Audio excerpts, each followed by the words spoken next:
Hello everyone, welcome to the Sarkari scholar YouTube channel. I am Alka Shoran. आज हम लोग start करने वाले हैं हमारी DSSB की बैच की जो क्लास होने वाली है उसका ये डेमो वीडियो है। ठीक है, ये वाली जो क्लास है ये आपका डेमो क्लास है और बैच के रिगार्डिंग आपको कंप्लीट इन्फॉर्मेशन जो है वो सर की वीडियो से आपको मिल जाएगी। सर की वीडियो आपको मिल जाएगी। बैच की क्या फ़ीस रहने वाली, कैसे आप ज्वाइन कर सकते हो, वो सभी इन्फॉर्मेशन आपको सर दे देंगे फर्दर नेक्स्ट वीडियो के अंदर। बट ये मैं आपको इन्फॉर्मेशन दे देती हूँ कि DSSB की जो आपका GSA जूनियर साइंटिफिक असिस्टेंट जो है उसके एग्ज़ाम के लिए आपकी क्या है फर्स्ट डेमो क्लास जो वो मैंने अभी यहाँ पे डाल दी। और ये हमारा बायोलॉजी का बैच स्टार्ट होने वाला है। ठीक है, वन थिंग मोर, बायोलॉजी का सिलेबस आप लोगों को सबको पता होगा और अगर नहीं पता है तो आप लोग हमारा टेलीग्राम चैनल जो है वो ज्वाइन कर लो। टेलीग्राम चैनल पे आपको PDF मिल जाएगी और उस PDF में आप लोग चेक कर लीजिए। ठीक है, सिलेबस क्या रहने वाला है। And if I tell you about my qualification, then I have clear the NET CSIR एग्ज़ाम, CDS 2 times, FCAT 2 times, CTET clear and many state exams also.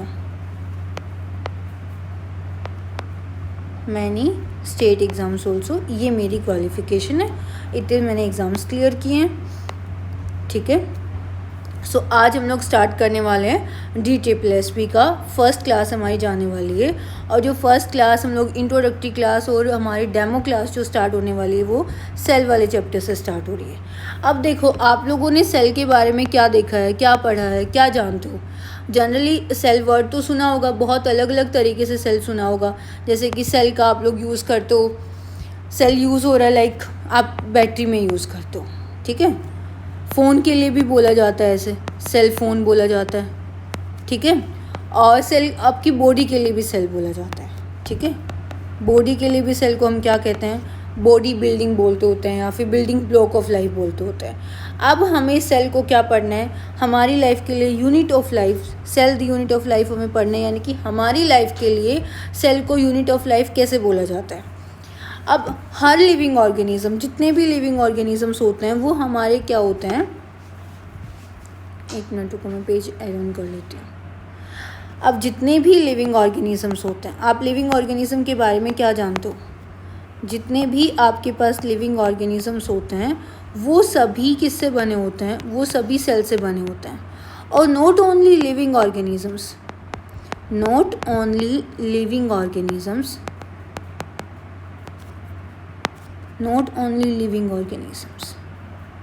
आपके जो नॉन लिविंग है like table, fan, bed, chair, ये सभी चीज़ें भी किससे बनी हुई है, सेल से बनी हुई है। तो अभी ये सेल जो है ना, ये वेदर आप एक ह्यूमन हो, ठीक है, आप एक प्लांट हो, आप एक एनिमल हो, आप सबकी बॉडी के अंदर ये सेल उतना ही रोल प्ले करता होता है जितना कि एक टेबल, फैन और बेड के लिए यूज़ कर रहा होता है। ठीक है, ह्यूमन्स, प्लांट, एनिमल, उनकी बॉडी के लिए भी सेल जो है वैसा ही काम करेगा जैसे कि आपके नॉन लिविंग थिंग्स के लिए काम करेगा। अब मैं एक चीज़ और बताती हूँ आपको, हम नॉन लिविंग और लिविंग दोनों को एक अलग अलग नेम से डिनोट करते होते हैं। नॉन लिविंग के लिए हम यूज़ करते हैं एबायोटिक और लिविंग के लिए हम लोग यूज़ करते हैं बायोटिक। ठीक है, ये एक एक्स्ट्रा इन्फॉर्मेशन था यहाँ के लिए।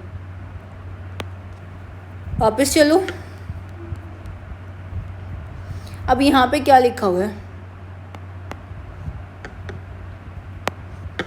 Every living organism from a tiny bacteria to a giant banyan tree और ह्यूमन बींग। मतलब कि एक छोटे से छोटा बैक्टीरिया से लेके एक बनियन ट्री पे जाओ, एक ह्यूमन बींग पे जाओ, सभी चीज़ें किससे बनी हुई है, सेल से मिलके बनी हुई है। ये चीज़ मैंने अभी आपको एक्सप्लेन की। एवरी हार्ट बीट, ब्रीथ और थॉट डिपेंड करते होते हैं, बिलियंस ऑफ सेल हमारी बॉडी में एक दूसरे के साथ में काम कर रहे होते हैं। जैसे कि फॉर एग्ज़ाम्पल, अब आप जो है आपका हार्ट जो है आपका बीट कर रहा है। ठीक है, आप हार्ट की बीट करते करते आप ब्रीथिंग भी कर रहे हो। ठीक है, हार्ट बीट करते करते आप ब्रीथिंग भी करो। अब ये सभी चीज़ें जो हैं क्या कोई एक सेल कर रहे हैं? हमें पढ़ना है आगे फर्दर कि एक सेल भी ये सब चीज़ें परफॉर्म करेगा, सभी फंक्शन परफॉर्म करेगा। बट यहाँ पे हम लोग क्या देख रहे हैं कि अगर हम ह्यूमन बींग्स की बात करें, ह्यूमन बींग की कॉन्टेक्स्ट में अगर हम बात करते हैं, तो हमें क्या देखने को मिलेगा कि हार्ट बीट जो है वो करने वाला एक कंप्लीट आपके पास ऑर्गन है, एक कंप्लीट ऑर्गन है आपके पास हार्ट बीट करने वाला। और वहीं पे ब्रीथिंग करने के लिए भी आपको क्या है, कंप्लीट एक ऑर्गन है। और वो ऑर्गन जो है वो एक कोई सिंगल सेल नहीं है, जो ऑर्गन है ना वो कोई सिंगल सेल नहीं है, वो मल्टीपल सेल से मिलके बना हुआ है। इवन वो ट्रिलियंस ऑफ सेल से मिलके भी बना हुआ होगा, ठीक है। और ये चलो मैं आपको ना एक टास्क देती हूँ कि आपने ना, मुझे भी पता लगेगा आपको कितना समझ आया, कितना इंटरेस्ट से आप देख रहे हो, कि आप कमेंट बॉक्स में ये बताना कि आपका हार्ट कितने सेल से मिलके बना हुआ है, ठीक है। सर्च करना आपको ये on billions of cell working करते हैं एक दूसरे के साथ में। कोऑर्डिनेशन का मतलब क्या है, एक दूसरे के साथ में कोऑर्डिनेट करके कर रहे होते हैं। और इस चैप्टर के अंदर हम बहुत सारे अलग अलग चीज़ों के बारे में हमें पढ़ना है। वाई द, अब देखो लर्निंग ऑब्जेक्टिव्स देखो क्या कहेंगे कि हम सेल को बेसिक यूनिट ऑफ लाइफ क्यों कहते हैं, इंपॉर्टेंस क्या होती है सेल बायोलॉजी की, फाउंडेशन किसने किया, टिश्यू, ऑर्गन एंड जेनेटिक्स से सभी हमने इसके अंदर पढ़ना है। ह्यूमन बॉडी के अंदर 37 ट्रिलियंस ऑफ सेल्स होते हैं एक हेल्थी पर्सन के लिए। Second, to keep you healthy person, ये पॉइंट नोट कर लेना। Think about it, if every cell in your body stop from 1 minute, would your heart beat, would your brain think. मतलब इसने ये क्वेश्चन किया है, इसके बारे में आपने सोचना है कि अगर आपका हार्ट जो है बीट करना बंद कर देता है, अगर आपका ब्रेन जो है वो काम करना बंद कर देता है, देन आप क्या सर्वाइव कर पाओगे? नहीं कर सकते आप सर्वाइव। अगर आपका ब्रेन काम नहीं करता, अगर आपका हार्ट काम नहीं करता, अभी फॉर एग्जांपल एक्सीडेंट होने पे चोट, अगर दिमाग पे चोट लग जाती तो इंसान की डेथ हो जाती है। हार्ट अटैक्स, अगर एक विद इन फ्यू सेकेंड्स अगर आपका हार्ट काम नहीं कर रहा तो आपको हार्ट अटैक आ जाएगा, आपका हार्ट फेलियर हो जाएगा एंड यू कैन डाई। आपके साथ में ये होने वाला है। यहाँ पे जो आपको सोचने की ज़रूरत थी, बट मैंने आपको यहीं पे आंसर कर दिया है। आगे देखते हैं अभी। अब what is a cell? Cell का हमारे पास smallest structure and functional unit होती है जो कैपेबल होती है इंडिपेंडेंट काम करने के लिए। मेटाबॉलिज्म का मतलब क्या हुआ? अकेला काम करती है अपना पूरा। मेटाबॉलिज्म में हमारे सभी फंक्शंस आते हैं, डाइजेशन, रेस्पिरेशन, एक्सक्रीशन, ये सभी फंक्शंस हमारे इसके अंदर आते हैं मेटाबॉलिज्म के। ग्रोथ भी करता है और रिप्रोडक्शन भी खुद से करता है। रिप्रोडक्शन का मतलब क्या हुआ? रिप्रोड्यूस करना, यानी कि दोबारा से कुछ ना कुछ प्रोड्यूस करना, ठीक है। ये क्या होता है? सेल का फंक्शन होता है। सबसे छोटा होता है और सबसे फंक्शनल। अगर आपकी बॉडी के अंदर एक सेल काम नहीं कर रहा, लाइक फॉर एग्जांपल एक सेल काम नहीं कर रहा, उस सेल को रिमूव कर दिया जाएगा, वहाँ पे दूसरा सेल आ जाएगा। इस तरीके से सेल्स क्या कर रहे हैं? अपनी ग्रोथ कर रहे होते हैं। रिप्रोडक्शन का मतलब क्या हुआ? एक सेल जब डिवाइड होगा, आपका सिंगल सेल, ये सेल है, ये जब डिवाइड होकर दो इसने न्यू सेल्स बनाए, खुद सिंगल था, इसने रिप्रोड्यूस किया, 2 सेल्स बनाए, यानी कि रिप्रोडक्शन करेगा। इंडिपेंडेंट इसका फंक्शन चल रहा होता है। अभी जैसे कि अगर मैं आपको बात करती हूँ, अगर हम यहाँ पे बात करते हैं ह्यूमन बींग्स की, अगर हम बात करें ह्यूमन बींग्स जो हैं वो किस में आते हैं? मल्टी सेलुलर ऑर्गेनिजम्स में आते हैं। This comes into the multi cellular organisms, ठीक है, मल्टी सेलुलर ऑर्गेनिजम्स में आ रहे हैं। उसके अलावा ह्यूमन बींग्स जो हैं वो किस में आ रहे हैं? मल्टी सेलुलर ऑर्गेनिजम्स में आ रहे हैं। उसके साथ में आप लोग एक सिंगल सेल को लेते हैं, एक आप सिंगल सेल को लोगे, और सिंगल सेल कौन है? अमीबा है। अब ये जो अमीबा है ना, ये एक सिंगल एनिमल सेल है जो ये सभी फंक्शंस अकेला परफॉर्म करता है। और एक ह्यूमन बींग्स है जिसमें हमने बात की, वहाँ पे कितने होते हैं? वहाँ पे ट्रिलियंस ऑफ सेल्स प्रेजेंट होते हैं। ट्रिलियंस ऑफ सेल्स वहाँ पे प्रेजेंट होते हैं, वो सेल्स वहाँ पे काम कर रहे होते हैं, ठीक है। आया समझ? ट्रिलियंस ऑफ सेल्स वहाँ पे प्रेजेंट होते हैं, वो सेल्स वहाँ पे काम कर रहे हैं। अब देखो, ये समझ आया? अब ये वाले सेल्स जो है मल्टी सेलुलर सेल्स में आते हैं, और ये जो सिंगल सेल अमीबा जो है वो सिंगल सेल है, उसको हम यूनिसेलुलर कहते हैं, ठीक है। अब हमें देखना है कि ये जो सेल्स है ना, वो एक सेल से, एक पहले सिंगल सेल था, उस सिंगल सेल से ये डबल सेल बने, सिंगल सेल से 2 सेल बने होंगे, 2 सेल से ग्रुप बना होगा, ग्रुप बनने के बाद फिर एक ऑर्गन बनाया, ऑर्गन बनने के बाद एक पूरा ऑर्गन सिस्टम बना, फिर आपका पूरा कंप्लीट ऑर्गेनिज्म तैयार हुआ, लाइक ह्यूमन बींग। ये हमारे पास क्या होता है, ये हमारे पास होता है और सेल ऑर्गेनाइजेशन की हमारी बॉडी जो बनी, एक ऑर्गेनिज्म जो बना, उसके बनने के लिए सेल्स किस तरीके से अरेंज हुए हमने वो देखा यहाँ पे कि आपके सेल्स जो हैं वो अरेंज कैसे हुए। पहले एक सिंगल सेल आया जिसका मैंने आपको एग्जांपल दिया लाइक अमीबा, जो अपनी बॉडी के अंदर सभी फंक्शंस अकेला परफॉर्म करता है, वेदर उसको खाना खाना है, उसको एक्सक्रीशन करना है, उसको रिप्रोडक्शन करना है या फिर उसको मूवमेंट करना है, सभी काम कहाँ से होते हैं, उसके एक सिंगल सेल से होते हैं। वहीं पे हमने एग्जांपल लिया किसका, ह्यूमन बींग्स का। ह्यूमन बींग के अंदर एक सेल एक फंक्शन परफॉर्म करने के लिए, लाइक फॉर एग्जांपल ब्रीथिंग सबसे कॉमन है, डाइजेशन सबसे कॉमन है, ये एक सेल या फिर एक काम करने के लिए लाइक एक डाइजेशन करने के लिए आपकी बॉडी के अंदर मिलियंस ऑफ सेल्स वर्क करते हैं, तब जाके आपने जो खाना खाया है वो खाना आपका डाइजेस्ट होता है, अदरवाइज आपका फूड जो है वो डाइजेस्ट नहीं होता। तो ये क्या है, पूरे सेल का एक ऑर्गेनाइजेशन है। हम लोगों को ऐसे मिलेंगे लाइक सेलुलर लेवल। पोरीफेरा का एग्जांपल देती हूँ मैं आपको। पोरीफेरा जो होता है वो सिर्फ एक सिंगल सेल होता है। उसके बाद हमारे पास आते हैं, अगर आपने सुना होगा सीलेंट्रेटा, निडेरिया, ये वाले जो ऑर्गेनिजम्स होते हैं, यहाँ पे हमारे पास टिश्यू लेवल आता है। उसके बाद हमारे पास ऑर्गन्स आते हैं लाइक प्लेटीहेलमिन्थस, टीनोफोरा, यहाँ पे आपके पास पूरा ऑर्गन आ जाता है। फिर धीरे धीरे करके पूरा ऑर्गन सिस्टम आता है, फिर आपके पास पूरे ऑर्गेनिज्म की फंक्शन, पूरे ऑर्गेनिज्म का जो होता है वो पूरा ऑर्गेनिज्म बन जाता है। फिर ये लोग यहाँ पे एक सिंगल सेल काम कर रहा था, ये बेसिक यूनिट कहलाता है। फिर ग्रुप ऑफ सेल्स को हम टिश्यू कहते हैं। फिर काफ़ी सारे सेल्स इकट्ठे होकर, मल्टीपल सेल्स इकट्ठे होकर ऑर्गन बनाते हैं, और ऑर्गन्स की वर्किंग जो होती है एक दूसरे के साथ में, उसको ऑर्गन सिस्टम कहते हैं। फिर हमारे पास ऑर्गेनिज्म होता है। ठीक है, मैंने विद एग्जांपल्स करवाया, कंप्लीट डीप में करवाया आप लोगों को। आई होप आपको समझ आया होगा, और कुछ नहीं समझ आया then you are very free, telegram group पे मैसेज करो और आप लोग यहाँ पर भी मैसेज कर सकते हो।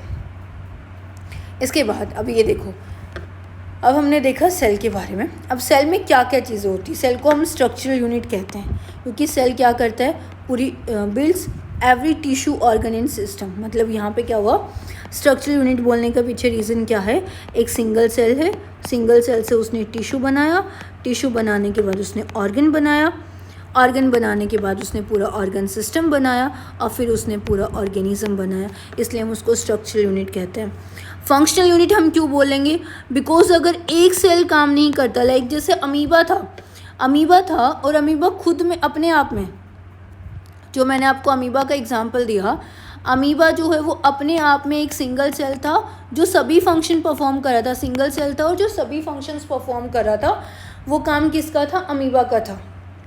ठीक है, ये काम किसका आया था, अमीबा का काम आया था। तो अमीबा का ये फंक्शन आया था, तो अगर उसकी बॉडी में वो सिंगल सेल काम नहीं करेगा, फंक्शन नहीं करेगा, तो ये फंक्शन कैसे होंगे, रेस्पिरेशन हो गया, प्रोटीन बनाना हो गया, एनर्जी का प्रोडक्शन हो गया, ये सभी एक सेल के अंदर ही परफॉर्म होते हैं। वो सेल काम नहीं करेगा तो ये फंक्शंस कैसे होंगे, इसलिए फंक्शनल यूनिट होती है। अब अगर जैसे कि अगर आपके हार्ट की बात करें, हार्ट के अंदर, हार्ट बनने से पहले क्या था, सेल था ना, काफ़ी सारे सेल्स इकट्ठे होकर उन्होंने टिश्यू बनाया था, और टिश्यूज़ ने इकट्ठे होकर इस ऑर्गन को बनाया, और काफ़ी सारे ऑर्गन्स ने इकट्ठे होकर पूरा ऑर्गन सिस्टम परफॉर्म किया। अब यहाँ पे इसको ऑर्गन को बनाने वाले कौन थे, सेल्स ही तो थे। अगर सेल फंक्शन, वहीं पे सेल अगर फंक्शन नहीं करे तभी तो हार्ट अटैक आता है। ठीक है, यानी कि पूरा हार्ट, अगर एक सेल फंक्शन नहीं करेगा तो पूरा आपका हार्ट फंक्शन नहीं करेगा। उसके बाद ऑर्गेनलीज, स्पेशलाइज स्ट्रक्चर कोऑर्डिनेटिंग। अब देखो हमारे पास ऑर्गेनलीज होती हैं, मैं बता देती हूँ, जैसे कि राइबोसोम्स हो गया, माइटोकॉन्ड्रिया हो गया, राइबोसोम्स, माइटोकॉन्ड्रिया। इसके अलावा आप लोग बताइए मुझे, एंडोप्लाज्मिक रेटिकुलम, प्लास्टिड्स, ये अलग उसके अंदर मिलेंगी। ठीक है, ये ऑर्गेनलीज होती हैं, सभी एक दूसरे के साथ में एक सेल के अंदर प्रेजेंट होती हैं, और ये सभी मिलकर काम करती हैं। हमें इस चैप्टर में इनके बारे में पूरा डिटेल में पढ़ना है। मेटाबॉलिज्म, जो सेल अपने इंडिपेंडेंटली केमिकल रिएक्शंस परफॉर्म करता है। फिर यूनिसेलुलर, मैं पहले बता चुकी, वन सेल परफॉर्म करता है पूरा लाइफ प्रोसेस, जैसे बैक्टीरिया, अमीबा। मल्टी सेलुलर, जिसमें ट्रिलियंस ऑफ सेल्स प्रेजेंट होते हैं। डिवीज़न ऑफ लेबर होता है, यानी कि डिवीज़न ऑफ लेबर का मतलब क्या हुआ, लाइक आपके घर में आपकी कोई बिल्डिंग बन रही है, और उस बिल्डिंग को बनाने के लिए जो है सबका जो काम है वो डिवाइड हो रखा है, सबका काम डिवाइड हो रखा है। लाइक फॉर एग्ज़ाम्पल सबका काम कैसे डिवाइड हो रखा है, लाइक मिस्त्री जो है वो अपना काम करता है, ठीक है। उसके साथ में जो मज़दूर है, ठीक है, जो उसका हेल्पर है उसका अलग काम है।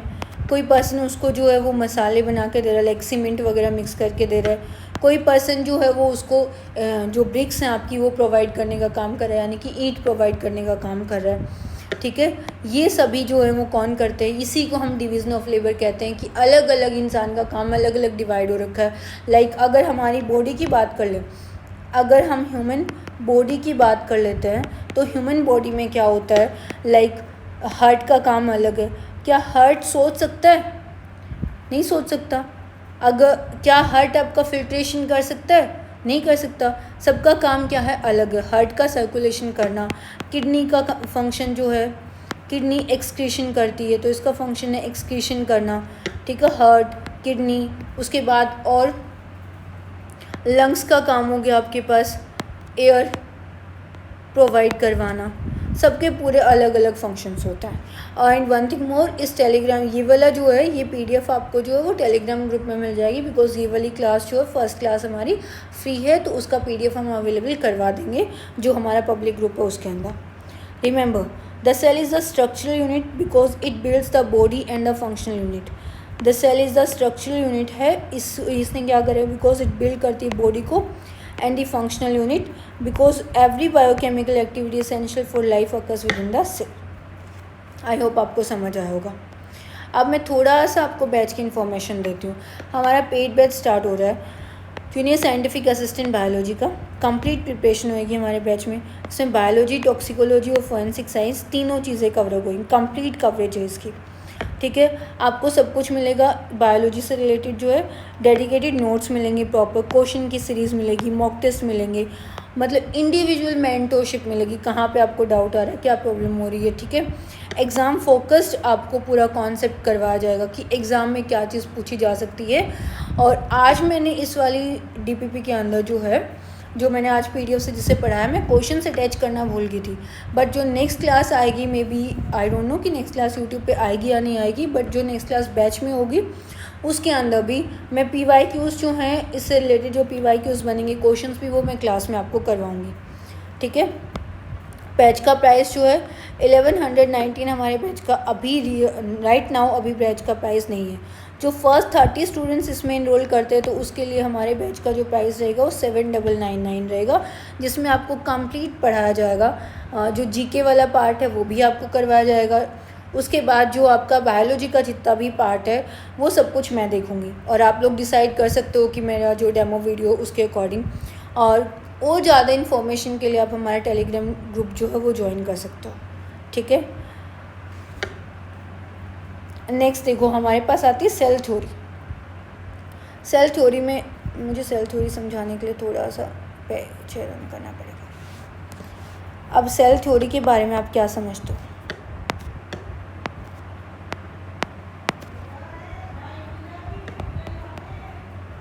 सेल थ्योरी क्या होती है? सेल थ्योरी, सेल थ्योरी का मतलब क्या है? सेल की डिस्कवरी किसने किया? सेल को डिस्कवर किसने किया? Who discover the cell? हमने ये देखना कैसे हुआ, नॉट ओनली किसने किया, कैसे हुआ ये भी जानना है, ठीक है। सबसे पहले जो सेल की डिस्कवरी हुई थी ना, वो कोई आपको लिविंग सेल नहीं मिला था, कोई लिविंग सेल नहीं मिला था, जिंदा सेल सर्च नहीं किया था उन्होंने। जो डिस्कवरी की थी ना वो उन्होंने कंप्लीट तरीके से जो था वो कोई भी जिंदा सेल नहीं रिसर्च की थी उन्होंने जो काम किया था ना वो किसके ऊपर काम किया था? एक डेड सेल मिला था उनको। साइंटिस्ट का नेम क्या था? Robert Hooke. ये नोट कर लेना पूरा इन्फॉर्मेशन। साइंटिस्ट का नेम था रॉबर्ट हुक, ठीक है। रॉबर्ट हुक आपके पास साइंटिस्ट थे और उन साइंटिस्ट ने जो था इसके ऊपर डिस्कवरी किया। अब इन्होंने क्या पता किया? सेल को इन्होंने नेम दिया लैटिन लैंग्वेज के अंदर उन्होंने बोला कि सेल का मतलब होता है लिटिल रूम्स। इन्होंने ये बात बोल दी कि सेल का मतलब क्या होता है? लिटिल रूम्स होता है। अब वो लिटिल रूम्स की अपीयरेंस कैसी थी उसको इन्होंने कंपैरिजन किया हनी कॉम्ब के स्ट्रक्चर के साथ में। हनी कॉम्ब का स्ट्रक्चर आप लोगों ने देखा है, ऐसा ऐसा होता है। हनी कॉम्ब का जो छाता होता है उसमें ऐसे ऐसे कंपार्टमेंट्स होते हैं, और उन कंपार्टमेंट्स का कंपैरिजन किया उन्होंने, उन कंपार्टमेंट्स का कंपैरिजन किया सेल के साथ में, कि एक बॉडी है और उस बॉडी के अंदर वो सेल्स भी ऐसे ही प्रेजेंट होते हैं जैसे कि हनी कॉम्ब के अंदर। हनी कॉम्ब जो पूरा होता है उसके अंदर जो उसका एक सिंगल कंपार्टमेंट है, उस सिंगल कंपार्टमेंट को उन्होंने एक सेल के साथ में डिनोट किया। ठीक है, सिंगल कंपार्टमेंट को उन्होंने क्या किया, एक सेल के साथ में कंपेयर किया। आया समझ? आई होप आप लोगों को समझ आया होगा। नहीं समझ आया, कोई भी डाउट होता है तो वो आप लोग, किसी भी तरीके का कुछ भी डाउट है then you are very free to approach us. हमारे टेलीग्राम ग्रुप का आपको लिंक मिल जाएगा, आप वहाँ से ज्वाइन कर सकते हो, वहाँ से आप सब कुछ इन्फॉर्मेशन भी दे सकते हो। ठीक है, नेक्स्ट अब इन्होंने यहाँ से इतना बताया कि सेल कैसे आया, क्या बातें हुई। ठीक है, रॉबर्ट ब्राउन ने फर्स्ट जो थे उन्होंने डेड सेल को किया। किसके ऊपर रिसर्च, किसके ऊपर की थी इन्होंने रिसर्च किया था कॉर्क के ऊपर। कॉर्क जो है वो लकड़ी का एक पार्ट होता है, उसको बोला गया है कॉर्क, जो कि क्या था, डेड था। वो डेड था, तो इसलिए इन्होंने जो डिस्कवरी की, जिस सेल के ऊपर इन्होंने डिस्कवरी की, वो सेल भी आपका क्या हुआ, डेड सेल के ऊपर इन्होंने डिस्कवरी की। ठीक है, इसके बाद आपके पास आते हैं नेक्स्ट साइंटिस्ट। नेक्स्ट जो साइंटिस्ट थे वो कौन थे, Leeuwenhoek, and he is also known as a father of, इनको बोला जाता है फादर ऑफ माइक्रोबायोलॉजी, इनको बोला जाता है फादर ऑफ माइक्रोबायोलॉजी। बिकॉज इनको फादर ऑफ माइक्रोबायोलॉजी क्यों बोला जाता है, यहाँ पे नोट कर देती हूँ मैं। फादर ऑफ माइक्रोबायोलॉजी इसलिए बोला जाता है बिकॉज ये फर्स्ट साइंटिस्ट है जिन्होंने रिसर्च किया था एल्गी, बैक्टीरिया, फंगस, इन सभी माइक्रो ऑर्गेनिजम्स के ऊपर जिन्होंने रिसर्च किया था वो कौन थे, लीवेनहॉइक थे। और यही एक फर्स्ट साइंटिस्ट थे जिन्होंने क्या किया था, लिविंग सेल पे डिस्कवरी किया था। He discovered on the living cell. कैसे किया था, इन्होंने क्या किया, जैसे एक पॉन्ड था, उस पॉन्ड के ऊपर ये लोग गए। ठीक है, एक पॉन्ड पे गए, पॉन्ड पे जाने पे उन्होंने एक बाउल, जैसे एक कटोरी इन्होंने पानी के लिए, उस एक कटोरी पानी को इन्होंने क्या किया, अपने माइक्रोस्कोप के अंडर ऑब्जर्व किया, अपने माइक्रोस्कोप के ऊपर ऑब्जर्व किया, और वहाँ पे उन्होंने कुछ देखा, कुछ लिविंग सेल्स अवेलेबल है, वहाँ पे कुछ लिविंग सेल्स अवेलेबल हैं, और उन लिविंग सेल्स को बोला गया कि वहाँ से क्या हुआ, लिविंग सेल की डिस्कवरी हुई। रॉबर्ट हुक के पास जो माइक्रोस्कोप था वो हैंडमेड माइक्रोस्कोप था, बहुत एडवांस माइक्रोस्कोप नहीं था, जितना एडवांस माइक्रोस्कोप जो था वो किसके पास था, आपके लीवेनहॉइक के पास था। ठीक है, इन्होंने लिविंग सेल की डिस्कवरी किया। ठीक है, लिविंग सेल की डिस्कवरी कहाँ से हुई, कैसे हुई, वो यहाँ से इस तरीके से हुई जो मैंने अभी आपको इन्फॉर्मेशन दिया। ठीक है, नेक्स्ट अब यहाँ से देखते हम लोग, ये देखो, हुक्स ने कॉर्क की ऑब्जर्वेशन की। Hooke's saw books like compartments in cork and named them cellular small rooms through only dead cell walls आए थे यहाँ से। ठीक है, origin of cell theory landmark था बायोलॉजी के अंदर। Before the microscope cell are well, मतलब कि माइक्रोस्कोप्स बहुत अच्छे से जाने जाते। उस कंपाउंड माइक्रोस्कोप जो आया था वो 17th सेंचुरी में आया था, जिसने पूरा ट्रांसफॉर्म कर दिया बायोलॉजी के बारे में, complete informations. The microscope revolution, compound microscope को अनलॉक किया गया माइक्रोस्कोपिक वर्ल्ड के अंदर, जिससे कि क्या हुई, सेल थ्योरी पॉसिबल हुई। अब साइंटिफिक टाइमलाइन देखो, रॉबर्ट हुक ने 1665 में किया था ऑब्जर्व डेड सेल इन कॉर्क कॉइंड सेल बोला गया। रॉबर्ट ब्राउन ने किया था न्यूक्लियस की डिस्कवरी। उसके बाद उसके बाद जो रूडोल्फ विर्कोव ने किया था, न्यू सेल्स जो हैं वो अराइज होते हैं प्री एग्जिस्टिंग सेल से। ये चीज़ मैं आपको नेक्स्ट क्लास में करवाऊँगी, आप नेक्स्ट क्लास भी देखना। और अगर हो जाएगा मोस्ट प्रोबेबली मैं नेक्स्ट क्लास भी आपकी जो है यूट्यूब पे फ्री में डलवा दूँगी, नो इशू। मतलब कि एक क्लास की जगह में 2 क्लास ऐसे डेमो डाल देंगे, कोई इशू नहीं है। आप क्लास को पूरा देखो, लाइक करो, शेयर करो, सब्सक्राइब करो अपने दोस्तों के साथ में, ठीक। Thank you and have a nice day. And one thing more, कल इस वाली क्लास के जो थे ना वो PYQs में मिलेंगे आपको। इसमें मतलब मैं एक क्लास और यूट्यूब पे आपकी फ्री करवा दूँगी, जिससे आपको कंटेंट और अच्छे से मतलब पता लग जाएगी कंटेंट कैसा जा रहा है, कैसा हम करवाएंगे आगे फर्दर सब कुछ, ठीक है। Thank you and have a nice day.